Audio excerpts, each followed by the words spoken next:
Quero propor, antes da gente conversar sobre um texto das Escrituras Sagradas, um quiz sobre conhecimentos gerais, para ver como é que anda a sua memória. E eu sei que vocês que trabalham com missões têm uma memória muito boa.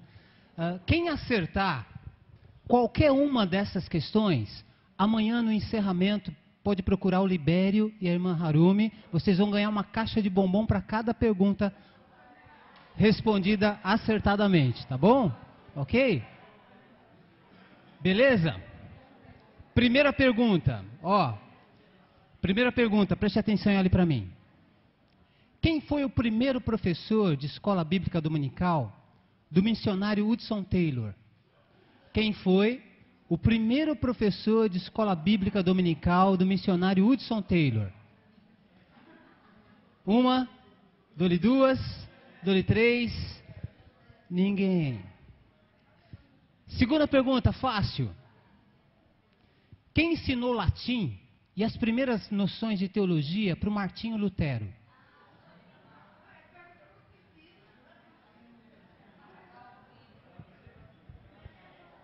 Ninguém? Terceira pergunta, preste atenção. Qual o nome da esposa de Charles Haddon Spurgeon, considerado o príncipe dos pregadores? Puxa, gente. Última pergunta. Vou mudar a área de conhecimento, tá bom? Quem foi o primeiro professor de música do maestro Tom Jobim?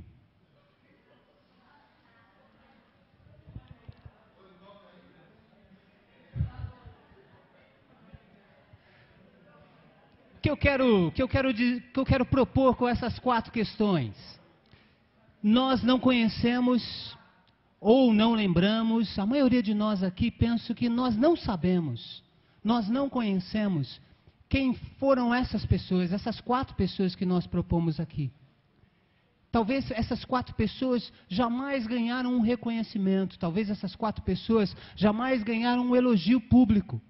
Mas elas foram pessoas extraordinárias na vida desses homens que nós citamos. O primeiro professor de escola bíblica dominical de Hudson Taylor passou a necessidade de se fazer missões e contagiou Hudson Taylor com amor para missões.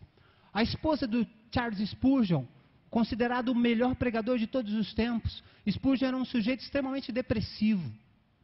E quando ele entrava na sua crise de depressão, ele ficava deitado olhando para o teto horas a fio, sem conseguir dormir. E a esposa de Spurgeon começou a observar isso e ela começou a pegar uma escada e escrevia as bem-aventuranças. O texto de Mateus capítulo 5 no teto, para o seu marido se reanimar e voltar a pregar no tabernáculo de Spurgeon para mais de 5.000 pessoas falando sem o auxílio de microfone. Quem ensinou música para Tom Jobim jamais vai ganhar um Oscar na vida, mas foi extremamente importante porque fez com que Tom Jobim se apaixonasse pelo universo das notas musicais, e Tom Jobim é reconhecido dentro e fora do nosso país. Geralmente nós não conhecemos pessoas que marcaram a história de outros, que afetaram positivamente ou drasticamente o mundo. Mas essas pessoas que nós não conhecemos, elas não são menos importantes destas que nós já conhecemos. É com isso na cabeça que eu quero conversar com você sobre um dos textos mais extraordinários do apóstolo Paulo, que está no livro de Romanos, capítulo 16. Eu quero ler a partir do verso de número 1. E eu sei que você está numa maratona de palestras, de conversas, de seminários, de oficinas tão maravilhosas como tivemos aqui hoje à tarde. E para espantar o sono, eu vou pedir para você ficar em pé e ler esse texto comigo, que é um texto muito sugestivo. Romanos capítulo 16.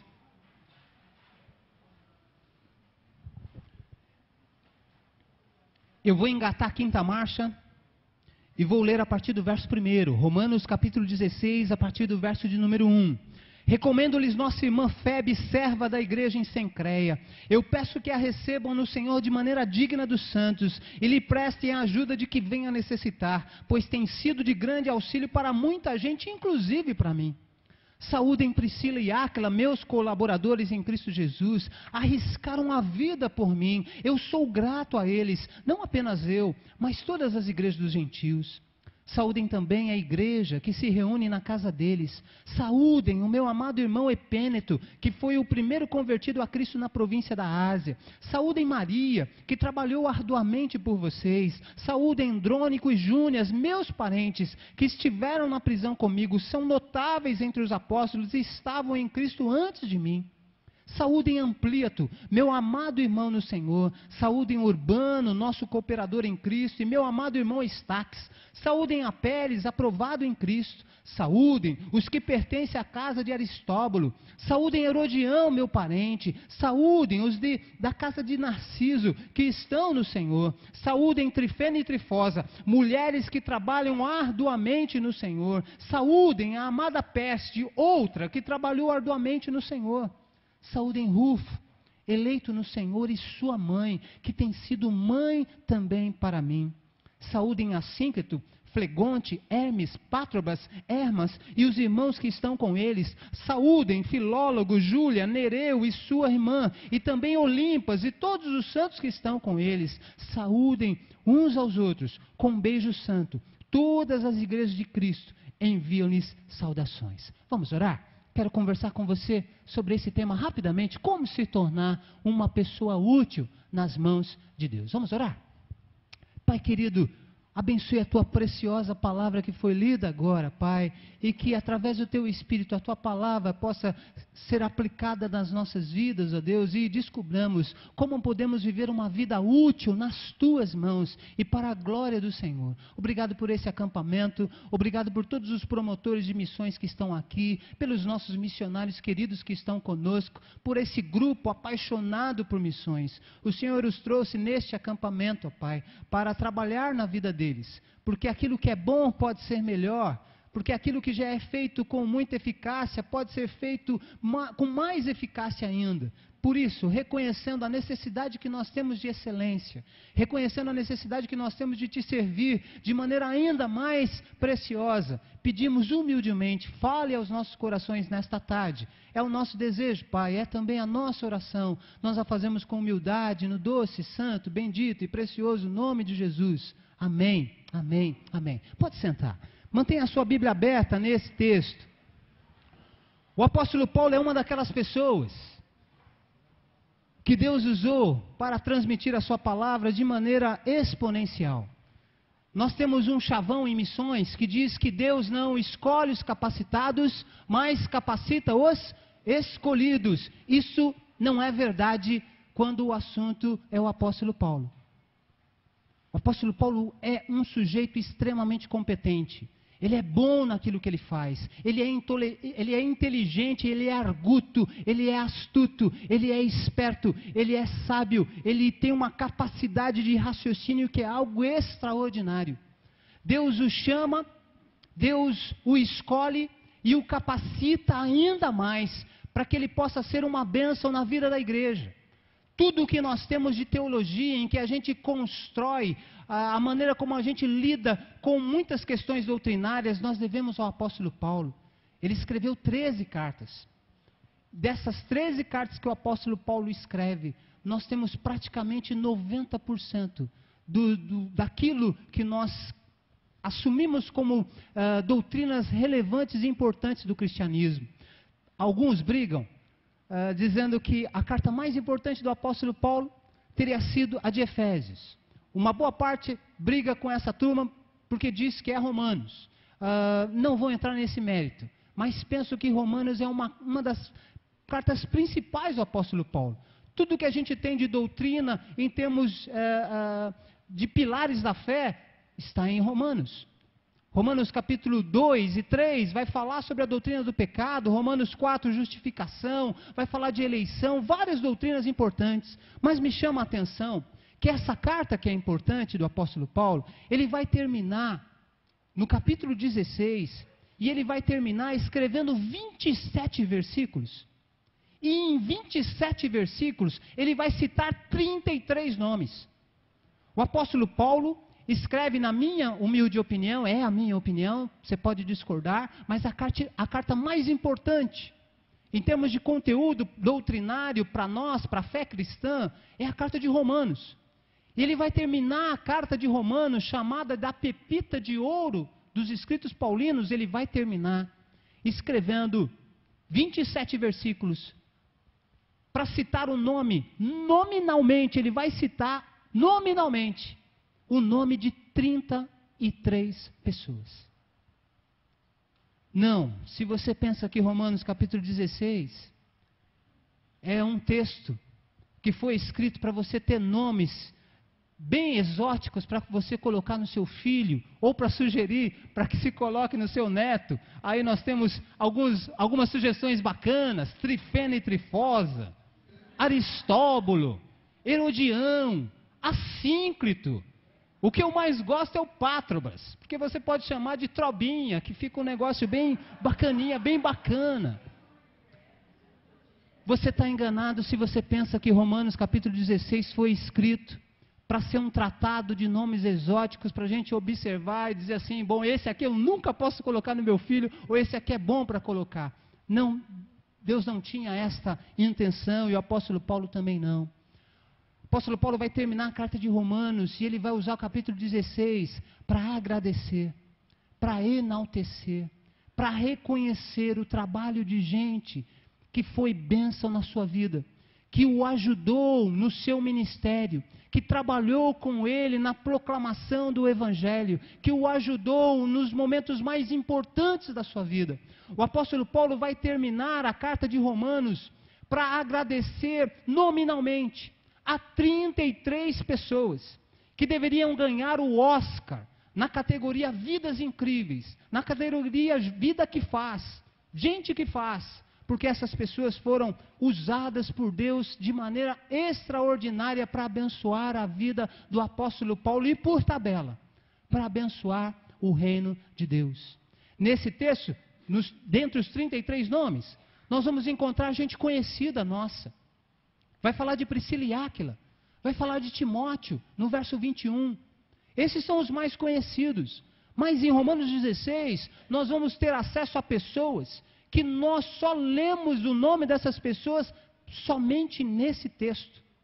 Só em Romanos 16 vai aparecer o Assínclito, o Epêneto. Quem são essas pessoas? O que essas pessoas fizeram de importante no mundo? Por que essas pessoas não estão nos 66 livros da Bíblia? Quem foram esses fulanos? Esses ciclanos, que a gente só nota o nome aqui?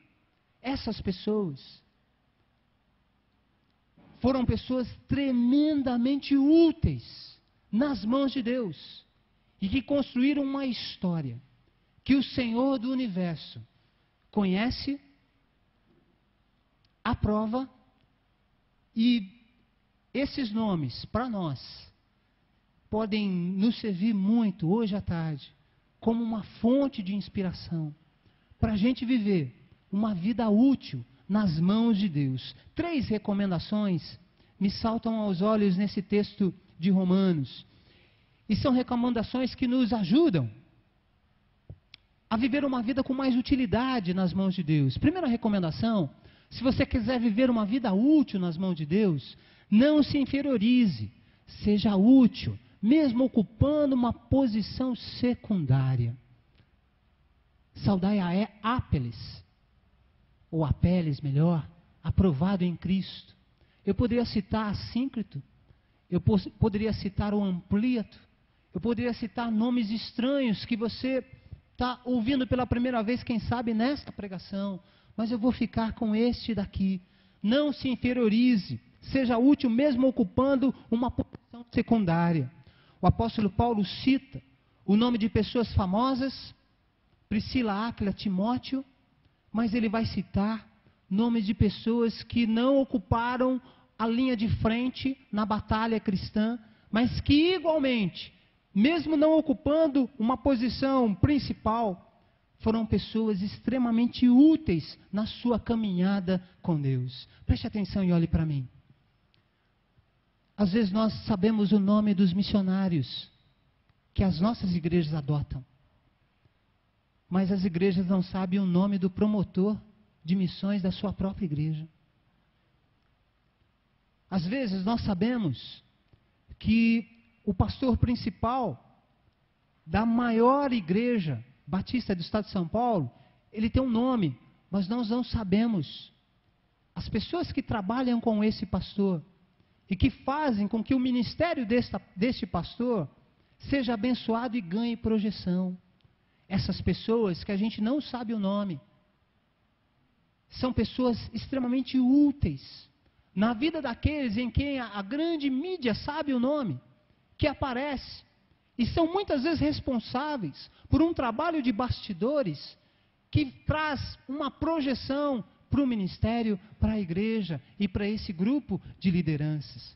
O que o apóstolo Paulo nos ensina é que nós não podemos nos inferiorizar quando a vida nos reservar uma posição secundária. Porque muitos de nós não somos chamados para ser aquele camarada que será como o apóstolo Paulo. Alguém que vai dominar a filosofia grega, alguém que vai dominar a tradição dos hebreus, alguém que vai dominar o conhecimento da civilização romana. Alguns de nós não teremos esta capacidade intelectual, mas nem por isso somos menos importantes, mas nem por isso deixaremos de ser usados por Deus naquilo em que nós sabemos fazer e onde nós estamos exercendo esse nosso ministério. Nós não podemos nos inferiorizar. Quando nós achamos que o nosso trabalho não é muito importante, a gente começa a se nivelar por baixo. E a gente começa a não render o máximo que a gente pode render. A gente não faz o melhor que a gente poderia fazer, por achar que o nosso trabalho não é tão importante assim. Por achar que nós não estamos aparecendo. Por achar que amanhã, quando fizerem uma reportagem do acampamento batista agora de abril, o nosso nome não vai estar lá, na capa do jornal Comunhão. Quem é que vai para um estádio de futebol hoje, no Brasil, para assistir o jogo do Santos, se o Neymar não vai jogar? Quem é que vai para um estádio de futebol para ver o reserva do Neymar jogar? Quem é que vai para o jogo do Barcelona para ver o reserva do Messi jogar? Nós não vamos. Nós queremos ver as pessoas que estão em evidência. Isso é assim do ponto de vista secular. Mas do ponto de vista divino, isso não funciona. Deus tem um projeto para cada um de nós. Alguns de nós temos um projeto na linha de frente, na posição principal. Alguns de nós temos um projeto da parte de Deus na posição secundária, na posição de quem vai segurar a corda, para o outro descer. Mas diante de Deus, igualmente, nós somos importantes.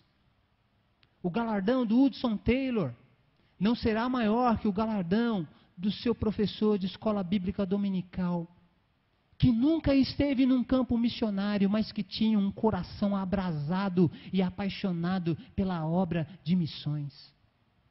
É bom a gente pensar nisso, porque é um equívoco na maneira em que a gente dimensiona o valor de uma alma. Alguns de nós achamos que o missionário que está na África, ele é mais importante do que o missionário que está na Cracolândia. Alguns de nós achamos que o missionário que está na Europa, porque a Europa hoje vive um processo de euro-islamização. Alguns de nós achamos que o missionário que está lá na Europa, ele é mais importante daquele missionário que está ali trabalhando nos presídios ou daquele que trabalha com os universitários aqui em São Paulo. Isso não é verdade. Todos são igualmente importantes. Todos têm o seu espaço. Todos precisam ocupar este espaço que Deus tem para ele, reservado para ele. E nesse espaço, ao invés de se inferiorizar, ao invés de ficar se comparando com fulano e com ciclano, fazer o melhor que pode. Sabe por quê? Porque o Deus que nos vê em secreto, é esse Deus que nos abençoa. É esse Deus que nos dará um galardão pelo nosso trabalho. Sabe, irmãos, é sempre importante ter uma palavra de gratidão. Mas como nós aprendemos hoje aqui no seminário do Libério, a gente não faz as coisas para receber retorno no reino de Deus. A gente não faz as coisas para receber um obrigado. Porque a gente faz como quem faz para Deus. A gente serve as pessoas porque através do serviço às pessoas eu estou servindo a Deus. E a gente precisa aprender a não se inferiorizar se em algum momento da nossa vida a gente ocupar uma posição secundária. Porque você é muito importante. Ocupando uma posição secundária, você jamais será um anônimo para Deus. Deus sabe quem você é. Deus sabe o que você faz. Deus sabe como você faz. Deus sabe com que motivação você faz. Por isso, não se inferiorize. Seja a melhor pessoa que você puder ser, mesmo ocupando uma posição secundária, como a vida de muitos desses 33 nomes que o apóstolo Paulo agradece. Muitos deles só aparecem em Romanos 16. Muitos deles. Há uma segunda recomendação para você que quer ser útil nas mãos de Deus. Segunda recomendação: conquiste o seu espaço e nele realize o seu melhor. Saúdem Trifena e Trifosa, mulheres que trabalham arduamente no Senhor. Essas irmãs gêmeas eram pessoas extraordinárias, que ocuparam uma posição secundária, mas elas ocuparam esse espaço secundário com a mesma garra, a mesma vontade, o mesmo amor daqueles que ocuparam uma posição no ministério do apóstolo Paulo, como Timóteo, por exemplo, na linha de frente. Trifena e Trifosa, mulheres que serviram a Deus, ocupando, conquistando o seu espaço, e no seu espaço, fazendo o que elas poderiam ter feito de melhor para a glória de Deus. Preste atenção e olhe para mim. A gente não deve almejar ocupar o primeiro lugar. A gente não deve almejar ocupar o espaço principal. Na vida cristã, a gente precisa almejar ocupar o espaço que Deus tem para nós. Seja ele o secundário, seja ele o espaço principal, o importante na vida é a gente ocupar o espaço que Deus designou para nós. E a gente precisa fazer isso. No espaço que nós estamos, precisamos fazer o melhor. Eu quero convidar você a ser útil nas mãos de Deus, fazendo aquilo que você sabe fazer bem. Faça bem feito no lugar em que você está. Você jamais será um anônimo na vida das pessoas que você passa. Jamais. O apóstolo Paulo, ele termina uma carta importantíssima. E ele escreve para uma igreja. E ele fala assim: olha, vocês precisam honrar essas pessoas aqui. Mandem saudações minhas pessoais, honrem essas pessoas. E o apóstolo Paulo nos ensina que quando a gente conquista um espaço, e nesse espaço que nós conquistamos, nós fazemos o nosso melhor para a glória de Deus, nós jamais seremos anônimos na vida daquelas pessoas com as quais nós trabalhamos e deixamos marcas positivas. Preste atenção. Tão importante quanto o trabalho do missionário para a igreja é o trabalho do promotor de missões. O promotor de missões faz a ponte entre as necessidades do missionário e a igreja, entre o trabalho desenvolvido pelo missionário e a igreja. Talvez as pessoas nunca vão saber o seu nome, mas você é importante na vida desse missionário e você é importante na vida da igreja. Conquiste o seu espaço e no seu espaço conquistado, seja a melhor pessoa que você puder ser para a glória de Deus. Faça o melhor que você puder fazer para a glória de Deus, porque é para Deus que nós fazemos, é para Deus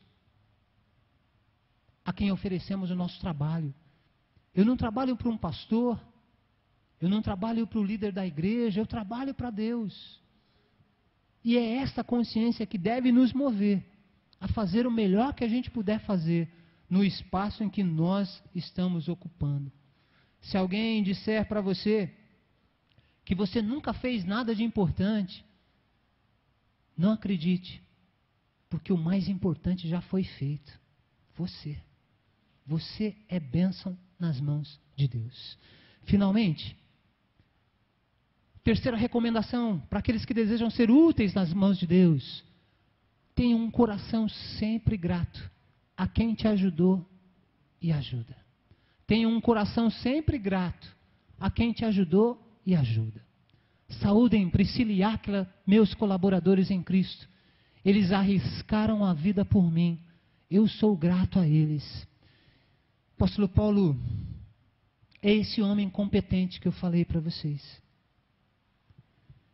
Mas esse homem competente, inteligente, capaz, ele é um homem que tem um coração de servo. E a gente observa, olhando na vida do apóstolo Paulo, as transformações que Deus fez do Saulo para o Paulo. O Saulo era um homem que o hálito dele matava os cristãos, de tão agressivo que esse homem era. Mas aí ele teve um encontro com Jesus. E o encontro com Jesus mudou a vida dele. Aquele Paulo que era duro, insensível, até na sua segunda viagem missionária ele não quis dar uma segunda oportunidade para o João Marcos, brigou com Barnabé, formou uma nova dupla missionária. Esse homem que era duro, perseguidor dos cristãos, agora é tratado pelo Espírito Santo e se transforma. Agora é um homem que escreve para Timóteo, ele diz assim: Timóteo, eu sempre choro quando eu me lembro de você. Ele é um homem que escreve para a igreja de Tessalônica e diz assim: eu estou escrevendo como uma mãe escreve para os seus filhos. Ele é um homem agora humanizado, ele é um homem que tem sensibilidade. E esse homem, competente, capaz, sensível, ele tem o que não pode faltar no meu coração e no seu coração. Ele tem grandeza interior que vem da capacidade de ser grato. O apóstolo Paulo era uma pessoa extremamente grata. Ele vai terminar o seu livro principal, em termos doutrinários, escreve 27 versículos para agradecer 33 pessoas. Se esforçando, se você prestar atenção, ele não só diz o nome da pessoa, como em alguns momentos ele faz um elogio. Meu notável discípulo, ele me ajudou, ele fez isso. Ele tem sempre uma palavra de elogio para alguma dessas pessoas. Na maioria, gente desconhecida da mídia eclesiástica. Ele agradece Priscila e Áquila. Priscila e Áquila, em um determinado momento, salvaram a vida do apóstolo Paulo.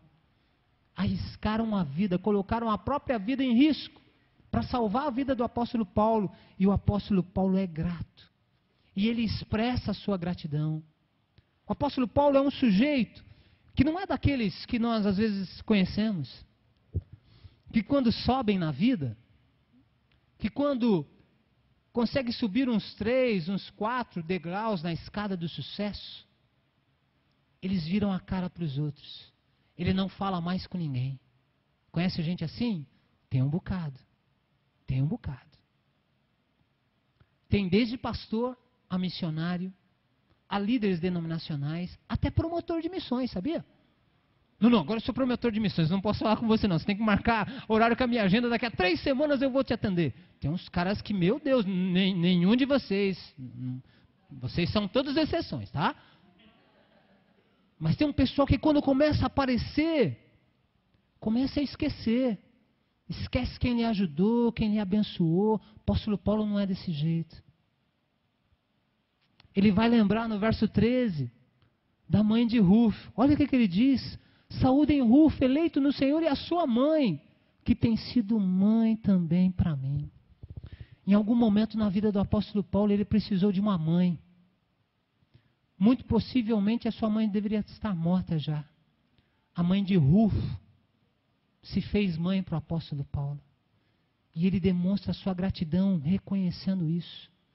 O apóstolo Paulo vai citar Maria. Maria era uma escrava. O apóstolo Paulo vai citar Urbano. Urbano também era um escravo. Gente simples. O que Maria deve ter feito para o apóstolo Paulo? Provavelmente serviços domésticos. Cozinhou para o apóstolo Paulo. Um dia que ele voltou de uma viagem missionária, estressado, ela fez a sobremesa que ele mais gostava. O apóstolo Paulo não esquece, saúdem Maria, agradeça. Saúdem a mãe de Rufo, ela foi minha mãe. Sabe, gente, tem hora no ministério pastoral que um pastor não precisa só de amigos e de mentores. Um pastor precisa de mãe, de uma mãe. Mãe que nos ponha no colo, mãe que nos bote para cima. Pessoas de carne e osso. O apóstolo Paulo nos ensina a capacidade que a gente tem que ter de ser grato para quem nos ajudou e para quem nos ajuda. O que isso tem a ver com vocês que são promotores de missões, na maioria? Muitas vezes, por não ter o seu trabalho reconhecido, isso acontece muito com a gente, em qualquer categoria. Mas quando alguém não reconhece o nosso trabalho, quando alguém sequer diz um muito obrigado no final de uma campanha de missões, a tendência que a gente tem é ficar muito chateado, muito entristecido. E esse vírus da ingratidão dos outros acaba nos picando. E aí nós também ficamos ingratos. Nós deixamos de reconhecer aquelas pessoas que trabalham com a gente. Deixamos de reconhecer aqueles irmãos da nossa igreja que amam missões, que nos ajudam no trabalho de envolver a igreja em missões. Nós trabalhamos em equipe, mas nós não valorizamos a nossa equipe, porque nos falta gratidão. A gente precisa melhorar nesse aspecto. O apóstolo Paulo agradece os seus colaboradores em Romanos 16. Agradece gente que está na linha de frente, que aparecia no Jornal Batista. Mas agradece gente que o Jornal Batista nunca conheceu. O apóstolo Paulo agradece pessoas que cuidaram dele enquanto pessoa. Ele é grato. Nós precisamos transportar a linguagem da gratidão, não apenas para o nosso ministério, no exercício do nosso ministério, mas para o exercício da nossa vida. Viver com gratidão é demonstrar grandeza. Viver com gratidão é mostrar que o nosso coração tem memória, porque gratidão é a memória do coração. Dê uma olhadinha para a pessoa que está do seu lado. Em algum momento essa pessoa abençoa a sua vida. Você é grato a Deus pela vida dela?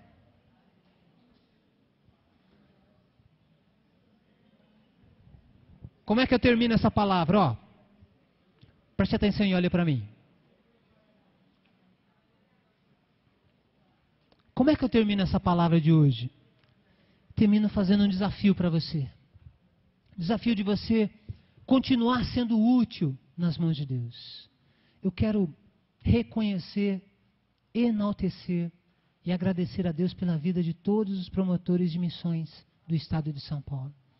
Gente que ama missões, gente que trabalha por missões, independente se terá um muito obrigado ou não no final da campanha, independente se um dia o missionário que você ajuda vai te mandar uma cartinha, que você continue trabalhando para a glória de Deus, porque o Deus que nos vê em secreto, Ele sabe quem é você e sabe o que você faz e por que você faz.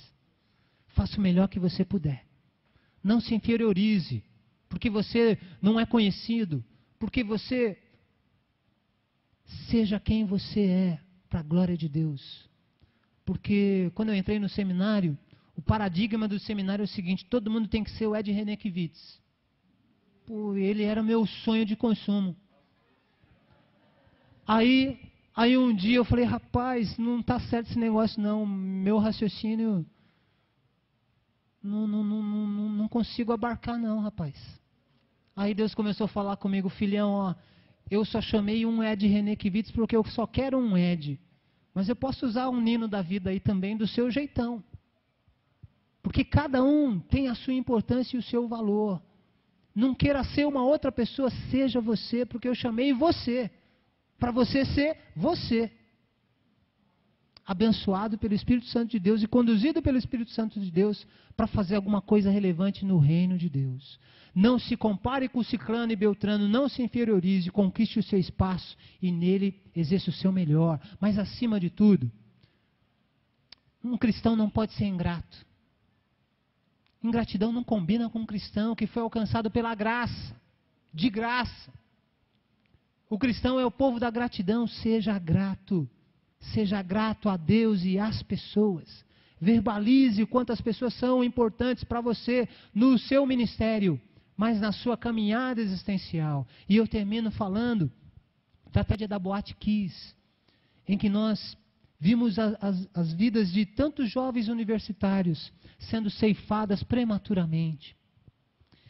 E eu estava lendo a história de algumas desses jovens. E alguns relatos dos pais arrancaram muitas lágrimas minhas. Alguns pais escreveram dizendo assim: puxa vida, naquele dia que o meu filho saiu para aquela balada lá na boate, a gente estava brigado. A gente não se falou durante a semana. E eu perdi meu filho sem ter tido chance de me reconciliar com ele. Mas eu li a história da Ingrid. A Ingrid, ela comprou os ingressos para ir na boate naquele dia. 1 hora antes dela sair de casa, o namorado dela, que morava numa cidade vizinha, Santa Maria, telefonou e disse para a Ingrid: Ingrid, eu estou com, eu estou com um mau pressentimento, eu estou com uma impressão ruim no meu coração, não vá. Se você me ama, rasgue esse ingresso e não vá. Não vá hoje na boate. Eu não sei te explicar, mas eu estou te implorando, não vá. Mas amor, eu já comprei, eu vou ajudar, a galera lá está precisando, eu vou com a minha irmã. Não vá. E eles ficaram numa briga, numa discussão de 15 minutos, e ele convenceu e ela não foi. Quando começou o incêndio, ele ligou. Ingrid, você não foi mesmo? Não, eu estou aqui. E a família ficou assim, muito grata, porque essa menina nasceu de novo. Se ela tivesse ido, ela poderia estar morta. E a família ligou para agradecer, e eles estavam praticamente com o noivado marcado, e eles resolveram então antecipar o casamento. 2 semanas depois, a Ingrid foi visitar, foi buscar o seu noivo para fazerem um jantar e oficializarem a data de casamento. Era a cidade vizinha de Santa Maria. Ele vai, busca a garota, aliás, a garota vai, busca o rapaz, ele está dirigindo na volta, e poucos quilômetros antes deles chegarem em Santa Maria, ele perde o controle do carro, que invade a pista e dá de frente com uma carreta. Os 2 morreram na hora. O que me chama a atenção é que a Ingrid tinha dito: puxa pai, eu nasci de novo. Puxa mãe, eu nasci de novo. Olha, tá vendo? Se eu tivesse ido para a boate, eu teria morrido. Agora que eu tenho uma sobrevida, eu vou fazer uma hora extra digna. Agora eu vou ser a melhor pessoa que eu puder ser. Eu vou curtir os meus amigos. Eu vou demonstrar para as pessoas que eu amo. Ela estava cheia de planos que se acabaram em 2 semanas.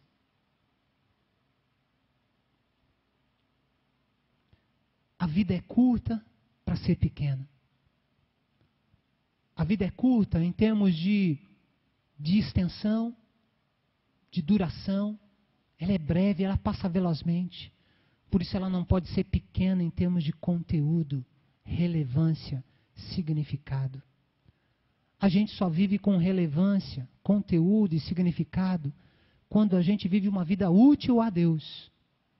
E quando a gente vive com gratidão no nosso coração.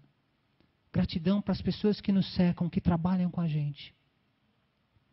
Eu quero desafiar você que precisa rever algumas questões na sua vida em relação a como servir a Deus com mais relevância, a considerar que sem gratidão a gente não consegue servir a Deus com a relevância que Deus deseja que a gente o sirva. Vamos orar? Curve a sua fronte onde você está. Vamos falar com Deus.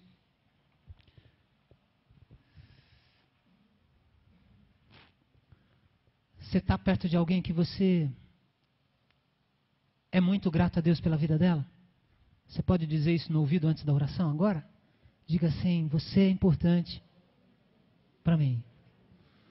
Libere, você é um cara muito importante para a minha vida, viu? Quando eu te conheci numa palestra, no ano de 2000, eu não imaginava que teu ministério tivesse essa amplitude toda. Deus continue te abençoando. Vamos orar? Vamos orar? Você tem intimidade, pode dar a mão para a pessoa que está perto de você, tá? Vamos orar? Pai querido, nós somos gratos ao Senhor, porque um dia o Senhor nos vocacionou, nos escolheu para uma missão, para uma tarefa. Muitos de nós estão na linha de frente, como esses missionários incríveis que nós temos no nosso estado. Mas o Senhor colocou algumas pessoas para ocuparem uma posição que muitas vezes não aparece muito para os outros, mas uma posição tão importante, Pai, de segurar as cordas, de fazer o trabalho de bastidores. Senhor, nesta hora eu quero, em nome de Jesus, te agradecer pela vida dos promotores de missões do nosso estado, por esses que estão aqui, por muitos que não puderam vir. Pai, em nome de Jesus, abençoe a vida desses irmãos, a família desses irmãos e o ministério desses irmãos também. Pai, se eles estão sofrendo porque carecem de um maior apoio, de uma maior estrutura, de uma melhor estrutura, Senhor, os abençoe, Pai. Mas enquanto essa melhor estrutura não chegar, enquanto o reconhecimento não chegar, que eles continuem fazendo o melhor que eles podem para a glória do nome de Jesus. Pai, obrigado pela Convenção Batista, pelos aqueles que lideram, Pai. Te louvamos pela vida da Harumi, que tem um coração apaixonado por missões. Continue abençoando a ela, seu querido marido e todos os irmãos da Convenção que continuem tendo visão do teu trabalho. Pai, mas nessa hora nós queremos agradecer por aquelas pessoas que são desconhecidas para o mundo, mas que são bênção na nossa vida, Pai. Essas pessoas são as nossas esposas, os nossos maridos, os nossos filhos, as nossas mães, as sogras, os sogros, os nossos pastores, os nossos missionários, aqueles que nos ensinaram pela primeira vez as Escrituras Sagradas, aqueles que nos fizeram ter mais paixão por Jesus e pela obra de Jesus. Pai, obrigado, Senhor, pela vida das pessoas que o Senhor usou para abençoar a minha vida. Eu sou muito grato ao Senhor pela vida deles. E que o Senhor nos ajude a sermos o povo da gratidão, o povo que não tem vergonha de dizer obrigado, o povo que não tem vergonha de reconhecer que somos gratos e que precisamos uns dos outros. A obra de missões é feita assim, Senhor. É feita com o trabalho de todos, com o envolvimento de todos. E na obra de missões não há espaço para estrelas que queiram trilhar uma carreira solo. Há espaço para aqueles que querem fazer brilhar na sua vida o brilho de Jesus. Nos ajude a trabalhar em equipe da melhor maneira possível, para a honra e glória do nome de Cristo. Obrigado, Pai, pelo privilégio de estar com esses irmãos nesta tarde. Eu oro e peço todas essas coisas confiados nos méritos de Jesus, nosso Senhor. Amém, amém, amém. Deus abençoe os irmãos.